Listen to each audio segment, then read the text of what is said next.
कहानी की शुरुआत एक भविष्य की दुनिया से होती है जहां चारों तरफ सिर्फ बर्फ ही बर्फ थी। इंसानों ने मौसम को काबू करने के लिए मशीनें बनाई थीं, लेकिन वे मशीनें खराब हो गईं और पूरी दुनिया बर्फ से ढक गई। अब बचे हुए कुछ लोग जमीन के नीचे बने बंकरों में रहने लगे थे, जिन्हें कॉलोनी कहा जाता था। इन्हीं में से एक कॉलोनी के अंदर अचानक अलार्म बजता है और दो लोग अपनी जान बचाकर भागते हुए दिखाई देते हैं। कोई बहुत ही खतरनाक चीज उनके पीछे पड़ी थी। वे भागते हुए एक दरवाजे तक पहुँचते हैं, लेकिन बदकिस्मती से वह दरवाजा लॉक था। वे उसे खोल नहीं पाए और उनका पीछा करने वाले ने उन दोनों को वहीं मार दिया। इसी बीच एक दूसरी कॉलोनी में सैम नाम का एक आदमी बाहर खतरनाक ठंड में सैटेलाइट डिश की मरम्मत कर रहा था। तभी वह देखता है कि कुछ लोग एक बीमार आदमी को लेकर बाहर आ रहे हैं। वह बीमार आदमी ठीक होने के लिए सिर्फ एक दिन की मोहलत मांग रहा था, लेकिन मेसन नाम का शख्स उसकी बात सुनने को तैयार ही नहीं था। मेसन का मानना था कि वे पहले ही उस बीमार आदमी पर बहुत सारा राशन और संसाधन बर्बाद कर चुके थे। वह उसे तुरंत गोली मारने के लिए बंदूक तान देता है और इस बात को भी अनसुना कर देता है कि वह आदमी नियम के मुताबिक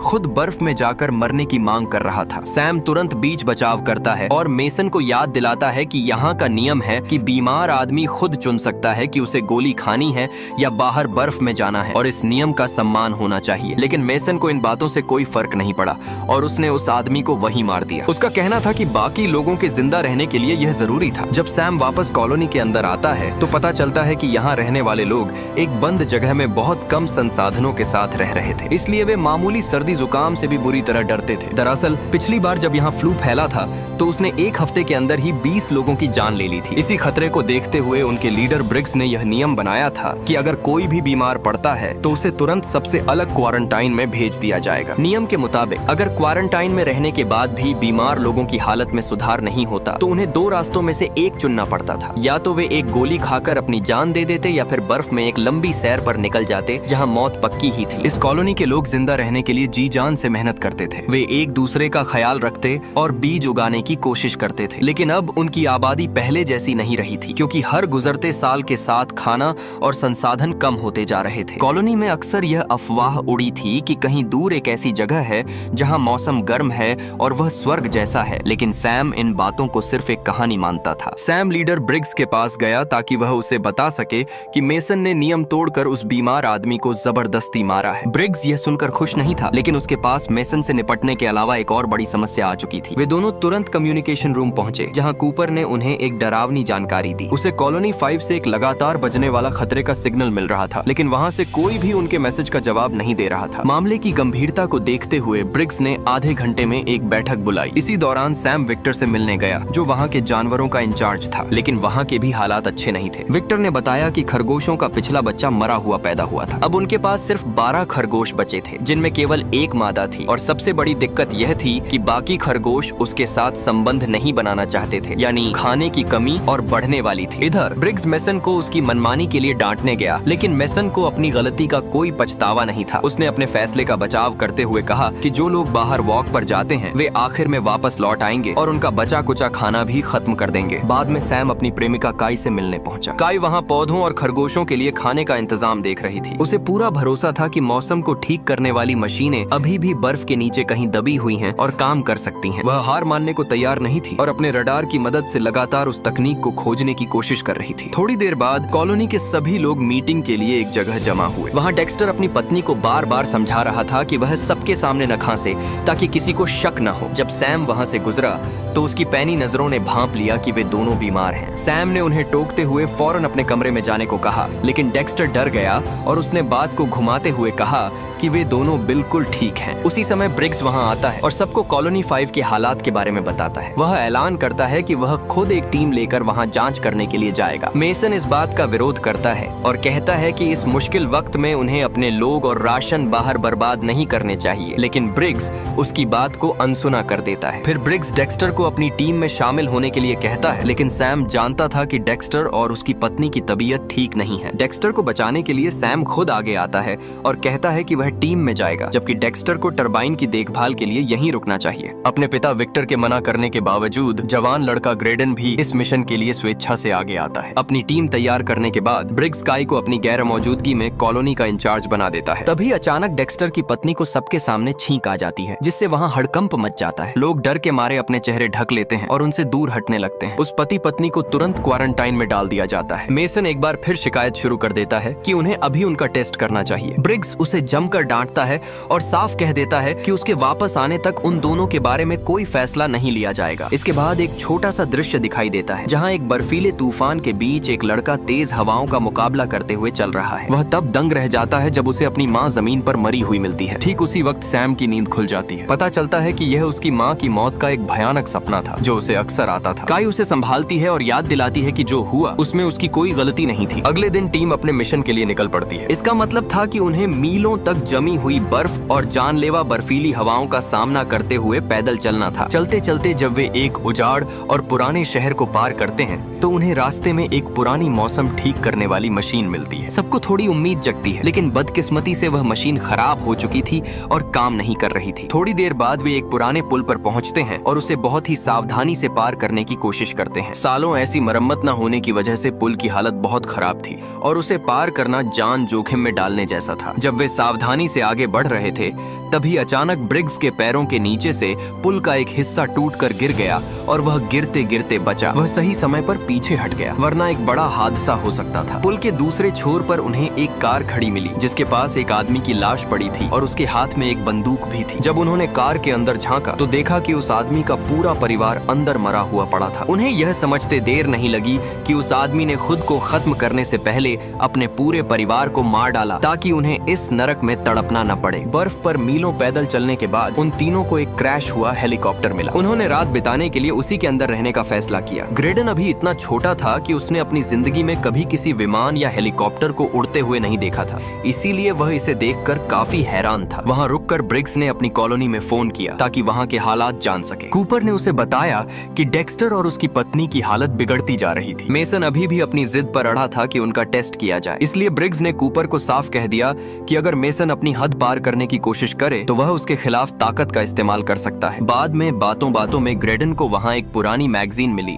जिसे देखकर दूसरे लोग उसे चिढ़ाने लगे। ब्रिग्स ने बताया कि यह वही जगह है जहाँ उसे सालों पहले सैम मिला था। यह सुनकर सैम ग्रेडन को अपनी कहानी सुनाने लगा। उसने बताया कि जब वह छोटा बच्चा था, तब उसका परिवार और कुछ अन्य लोग पुरानी खदानों में छिप कर रहा करते थे। सैम ने बताया कि जब उनकी सप्लाई खत्म हो गई और उन्होंने अपने कुत्तों और घोड़ों तक को खा लिया, तब उसके पिता और कुछ अन्य आदमी मदद मांगने के लिए शहर गए थे, लेकिन वे कभी वापस नहीं आए। उस ठिकाने पर लोग एक एक करके मरने लगे थे, इसलिए सैम ने अपनी माँ और बहन को किसी सुरक्षित जगह ले जाने की कोशिश की, पर बदकिस्मती से वे एक भयानक बर्फीले तूफान में फंस गए और सब अलग हो गए। सैम ने उसके बाद उन्हें फिर कभी नहीं देखा। अगर ब्रिग्स उसे नहीं मिलता तो वह भी उन दिनों मर गया होता। अगले दिन वे तीनों आखिरकार कॉलोनी 5 पहुंच जाते हैं। वहाँ के मुख्य गेट के बाहर खून के धब्बे देखकर वे दंग रह गए। जैसे ही वे अंदर दाखिल हुए, उन्हें धुएं की अजीब सी गंध आने लगी। जब वे सीढ़ियों से नीचे उतरे तो उन्हें और भी ज्यादा खून दिखाई दिया। दरअसल यह वही गलियारा था जो शुरुआत में दिखाया गया था। इस कॉलोनी में करीब 50 लोगों के होने की उम्मीद थी,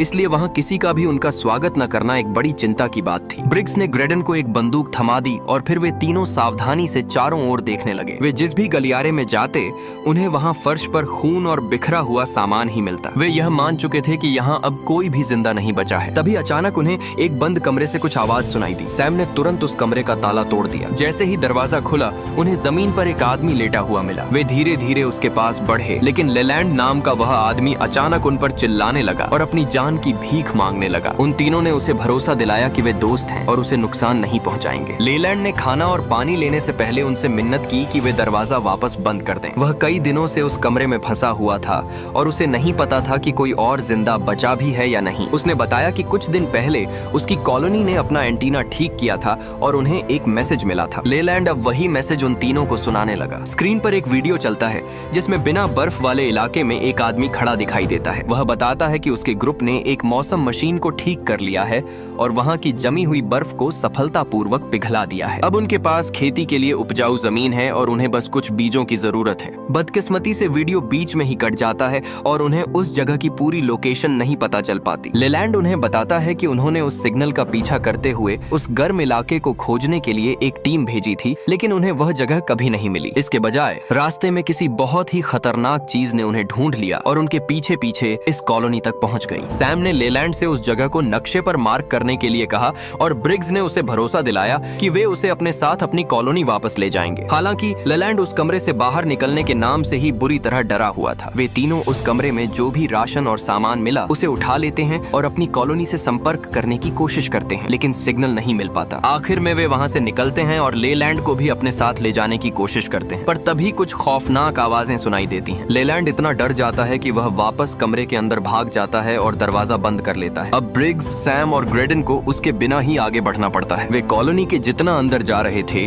उन्हें उतनी ही ज्यादा चीखने और किसी चीज को पीटने की आवाजें सुनाई दे रही थी। तभी उन्हें आगे मशालों की रोशनी दिखाई दी और जब वे करीब पहुंचे तो उनके होश उड़ गए। उन्होंने देखा कि कॉलोनी के लोगों की लाशों के बीच एक आदमी एक शरीर को काट रहा था और बाकी लोग इंसानी मांस खा रहे थे। अचानक उस कसाई को उनकी गंध आ गई और वह हमला करने के लिए पीछे मुड़ा, लेकिन सैम ने उसे पलक झपकते ही गोली मार दी। गोली की आवाज सुनते ही लाशों के ढेर में छिपे और भी बहुत सारे नरभक्षी यानी इंसानों को खाने वाले लोग जाग गए। उनका लीडर जोर से चिल्लाया और उन सब ने गलियारों में इन तीनों का पीछा करना शुरू कर दिया। सैम ने नरभक्षियों के लीडर के कान पर गोली मारी और एक दूसरे आदमी को भी मार गिराया, लेकिन उनकी गिनती बहुत ज्यादा थी। उन्हें धीमा करने के लिए ब्रिग्स ने उनकी तरफ एक डायनामाइट फेंका। इसी अफरा तफरी में ग्रेडन गलती से अपने ग्रुप से अलग हो गया और इससे पहले कि वह पीछे हट पाता, नरभक्षियों ने उसे घेर लिया और उस पर हमला कर दिया। ब्रिग्स और सैम तुरंत वहां पहुंचे और उन हमलावरों से डटकर मुकाबला किया। उन्होंने एक एक करके सबको मार गिराया, लेकिन जब उन्होंने ग्रेडन को चेक किया तो बहुत देर हो चुकी थी। ग्रेडन की मौत हो चुकी थी। उनके पास दुख मनाने का वक्त नहीं था क्योंकि और भी नरभक्षी उनके पीछे पड़े थे। सीढ़ियों से ऊपर भागते समय सैम ने एक और नरभक्षी को गोली मारी, लेकिन तभी उसकी गोलियां खत्म हो गईं। ब्रिग्स ने उन नरभक्षियों को रोकने के लिए सीढ़ियों के रास्ते को ही तोड़ दिया। बदकिस्मती से वहाँ पहले से ही एक नरभक्षी मौजूद था। ब्रिग्स उससे भिड़ गया और काफी जद्दोजहद के बाद उसे गोली मारने में कामयाब रहा। बाकी नरभक्षी भी वहाँ पहुँच गए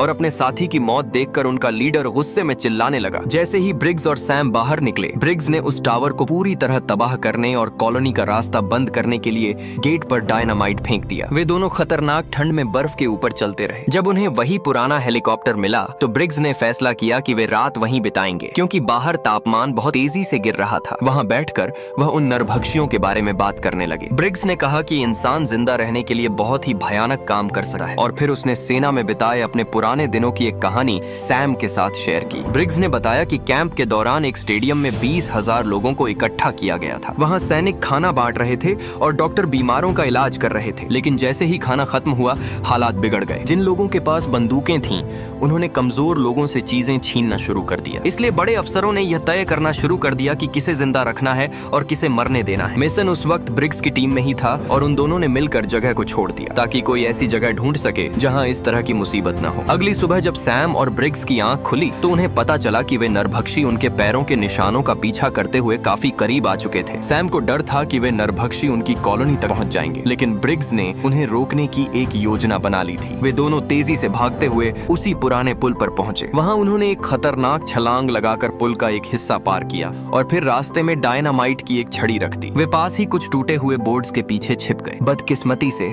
तेज हवा की वजह से डायनामाइट का फ्यूज बुझ गया। सैम उसे दोबारा जलाने के लिए आगे बढ़ने लगा, लेकिन ब्रिग्स ने उसे पीछे धक्का दे दिया और खुद वहां गया। बर्फीली हवा के कारण लाइटर जलाना बहुत मुश्किल हो रहा था, पर ब्रिग्स कोशिश करता रहा। इसी बीच कुछ नरभक्षी पुल पार करने के लिए कूदे, लेकिन वे सीधे नीचे जा गिरे। आखिरकार ब्रिग्स ने डायनामाइट जला लिया, पर वह वहां से भागा नहीं। उसने जानबूझकर उन नरभक्षियों को अपने करीब आने दिया और उनसे लड़ने लगा ताकि ज्यादा से ज्यादा नरभक्षी धमाके की चपेट में आ जाएं। तभी अचानक डायनामाइट ब्रिग्स के हाथ में ही फट गया। इस धमाके में ब्रिग्स की मौत हो गई और पुल का बीच का हिस्सा पूरी तरह टूटकर नीचे गिर गया, जिससे अब उसे पार करना नामुमकिन हो गया था। सैम ने देखा कि पुल टूटने के बावजूद उस नरभक्षी लीडर सहित कुछ नरभक्षी दूसरी तरफ बच गए थे और वे गुस्से में उसे घूर रहे थे। सैम के पास रुकने का वक्त नहीं था, इसलिए वह फिर से अपनी कॉलोनी की तरफ भागने लगा। इस बीच आउटपोस्ट पर मेसन ने अपनी मनमानी शुरू कर दी थी। उसने डेक्स्टर और उसकी पत्नी की मिन्नतों को नजरअंदाज किया और उन्हें बाहर ले आया। मेसन ने डेक्स्टर की पत्नी को गोली मार दी, लेकिन इससे पहले कि वह डेक्स्टर डेक्स्टर को मार पाता,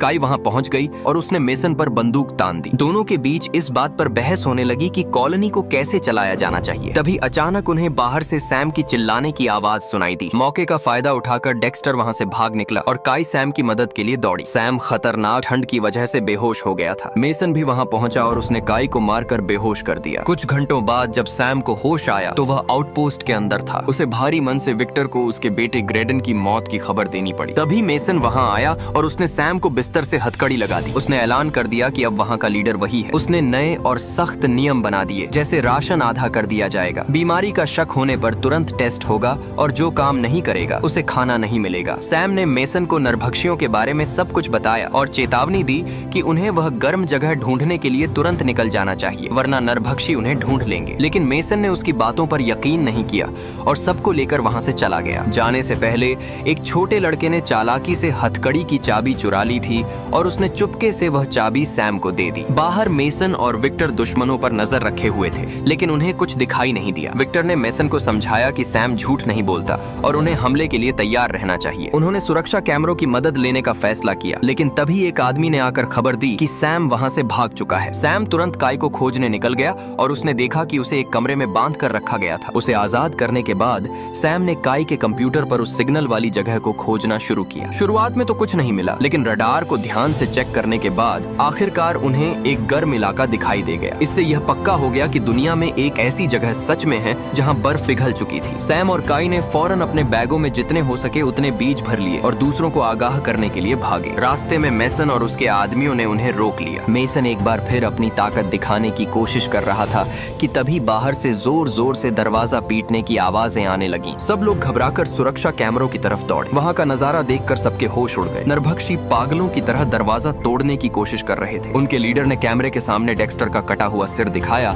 और फिर कैमरा तोड़ दिया। यह देखकर मेसन को आखिर सैम की बात पर यकीन हो गया। उसने तुरंत आदेश दिया कि जो भी लड़ सकता है उसे हथियार दिए जाएं और बाकी लोग तिजोरी में छिप जाएं। कूपर सभी लोगों को तिजोरी की तरफ ले गया और दरवाजे पर पहरा देने लगा, जबकि मेसन और सैम की टीम हथियारों के साथ गलियारे में मोर्चा संभाल कर खड़ी हो गई। वे बस दरवाजा टूटने का इंतजार कर रहे थे। तभी अचानक बत्तियां गुल हो गईं। जब रोशनी वापस आई तो सामने का दरवाजा खुला हुआ था और अंदर कोई नहीं आया। तभी पूरे ठिकाने के अंदर अजीब सी आवाजें आने लगी। अचानक कूपर के ठीक सामने वाले वेंट से एक नरभक्षी कूदकर बाहर निकला। कूपर ने खुद को बचाने की कोशिश की, पर नरभक्षी ने उसे नीचे गिरा दिया और तिजोरी की तरफ भागा। लेकिन इससे पहले कि वह अंदर घुस पाता, कॉलोनी के लोगों ने उसके मुंह पर ही तिजोरी का भारी दरवाजा बंद कर दिया। एक दूसरे गलियारे में एक छोटी लड़की रास्ता भटक गई थी और छिपने की जगह ढूंढ रही थी, लेकिन तभी एक नरभक्षी ने उसे ढूंढ लिया और मार डाला। इधर मेसन और सैम के हथियारबंद ग्रुप को बहुत देर से समझ आया कि नरभक्षी वेंट्स के जरिए अंदर घुस चुके हैं। दुश्मन ने उन्हें घेर लिया और एक बहुत ही खौफनाक लड़ाई शुरू हो गई। दोनों तरफ से लोग मारे जा रहे थे, लेकिन चाहे वे कितने भी नरभक्षियों को मार गिराते, उनकी गिनती कम ही नहीं हो रही थी। सैम और काई वहां से निकलने में कामयाब रहे, लेकिन विक्टर भागते भागते थक चुका था। उसने हार मानने के बजाय नरभक्षियों के लीडर से अकेले ही भिड़ने का फैसला किया। विक्टर ने डटकर मुकाबला किया, लेकिन बदकिस्मती से वह खूंखार लीडर उस पर भारी पड़ा और उसने विक्टर को मार डाला। इसी बीच घायल मेसन भागकर एक सुरक्षित कमरे की तरफ गया, जहां कुछ ऐसे लोग छिपे थे जो तिजोरी तक नहीं पहुंच पाए थे। मेसन ने अंदर घुसते ही दरवाजा बंद कर लिया, जबकि सैम और काई अभी बाहर ही थे। तभी एक नरभक्षी उनके करीब आ गया। यह देखकर अंदर मौजूद एक आदमी ने मेसन को धक्का देकर नीचे गिराया और दरवाजा खोलकर सैम और काई को अंदर ले लिया। लेकिन उसी अफरा तफरी में एक नरभक्षी भी उनके साथ कमरे के अंदर घुसने में कामयाब रहा। काई ने बिना वक्त गंवाए उसे गोली मार दी और वे सब मिलकर दरवाजा बंद करने के लिए दौड़े, पर वे जानते थे कि यह दरवाजा ज्यादा देर नहीं टिकेगा, क्योंकि बाकी नरभक्षी वहां पहुंच चुके थे और पागलों की तरह उसे पीटना शुरू कर दिया था। खतरे को देखते हुए सैम ने फुर्ती से एक वेंट खोला और सबको अपने पीछे बाहर आने को कहा। मेसन ने फिर से विरोध किया और कहा कि बाहर वे सब ठंड से जम जाएंगे, इसलिए उन्हें यहीं रुककर दुश्मन का सामना करना चाहिए। लेकिन बाकी लोगों ने उसकी बात अनसुनी कर दी और वेंट के रास्ते बाहर निकलने लगे। सैम भी वहां से निकलने ही वाला था, पर उसने रुककर मेसन को अपनी बंदूक थमा दी। कुछ ही सेकंड बीते थे कि नरभक्षियों ने दरवाजा तोड़ दिया और मेसन पर टूट पड़े। मेसन ने पास ही रखे एक गैस टैंक पर गोली चला दी, जिससे एक बहुत बड़ा धमाका हुआ। उस आग और धमाके में लगभग सभी नरभक्षी मारे गए, सिवाय उनके लीडर के, जो सही वक्त पर वेंट के अंदर छिप गया था। जल्द ही वह खूंखार लीडर वेंट के रास्ते सैम तक पहुंच गया और दोनों के बीच लड़ाई शुरू हो गई। लड़ते लड़ते वेंट का हिस्सा टूट गया और वे दोनों नीचे जानवरों वाले कमरे में जा गिरे। लड़ाई वहां भी जारी रही। सैम के हाथ में जो कुछ भी आ रहा था वह उस नरभक्षी पर फेंक रहा था, लेकिन वह आदमी सैम पर भारी पड़ रहा रहा था और उसे बेरहमी से पीटने लगा। उस नरभक्षी ने सैम को फर्श पर पटक दिया और उसे घसीटने लगा। तभी सैम की नजर वहां गिरे हुए एक चाकू पर पड़ी। उसने मौका पाकर चाकू उठाया और सीधे उस आदमी के पैर पर वार कर दिया। सैम अब उस पर हावी हो चुका था। गुस्से और जिंदा रहने की जद्दोजहद में उसने उस नरभक्षी का चेहरा बिगाड़ दिया और आखिरकार उसका सिर काटकर अपनी जान बचाई। मगर अभी खत्म नहीं हुआ था। जब सैम बाहर निकलने की कोशिश करता है तो देखता है कि पूरा गलियारा आग के शोले में घिर चुका है। बाकी बचे हुए लोग वेंट के रास्ते सुरक्षित बाहर निकल आए थे और अब वो सब अपनी आंखों के सामने अपने उस बंकर को जलता हुआ देख रहे थे जो कभी उनकी जिंदगी था। तभी सैम भी वहां पहुंच जाता है, लहूलुहान, थका हुआ लेकिन जिंदा। वो सबको हौसला देता है, कहता है अब हमें वहां जाना होगा, उस वीडियो वाली जगह जहां हम फिर से जी सकते हैं। और फिर वो छोटा सा ग्रुप बर्फ की उस असीम सफेद चादर पर पैदल चलने लगता है, एक नई सुबह की तलाश में, एक नई उम्मीद की ओर। और इसी उम्मीद के साथ ये कहानी यहीं खत्म होती।